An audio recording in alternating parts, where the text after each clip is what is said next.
DOJ civil rights groups sue to block controversial Iowa immigration bill.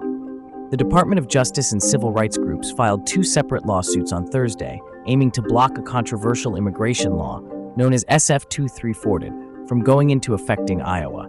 SF 2340 authorizes local law enforcement officials to arrest migrants who have previously been deported or removed from the country or who have been denied entry in the past.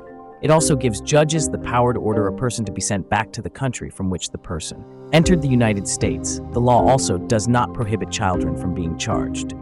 The state lawmakers passed the law last month, and Gov. Kim Reynolds signed it. It's scheduled to go into effect on July 1. Early on Thursday, the American Immigration Council, American Civil Liberties Union, and the ACLU of Iowa filed a separate lawsuit on behalf of the Iowa Migrant Movement for Justice and two people the immigrant rights organization represents.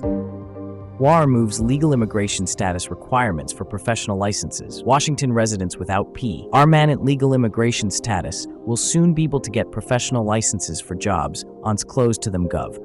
Jay Inslee on Wednesday signed House Bill 1889, which allows the use of individual tax identification numbers, often used by immigrants without legal status, to file taxes instead of social security numbers on professional license applications. Some professions like optometry, private investigators, and notaries require applicants to be United States citizens to qualify for licensure.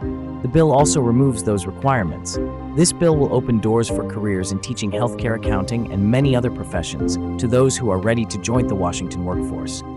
Inslee said at the bill signing, the new licensing rules will go into effect July 12 to 24. ICE ordered to stop knock-and-talk tactic for immigration arrests in LA. Federal judge this week ordered U.S. Immigration and Customs Enforcement to stop using so-called knock-and-talk tactics aimed for immigration arrests, in which field officers enter a property without a judicial warrant or consent, then arrest undocumented immigrants when they come to the door.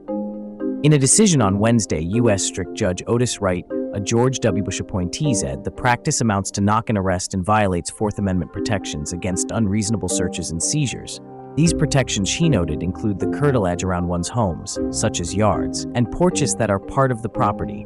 By entering this curtilage armed with only an administrative arrest warrant, not a judicial one, immigration officers were violating these protections, Wright said. He noted that while officers pretended they only wanted to talk when they knocked, the real purpose was making immigration arrests.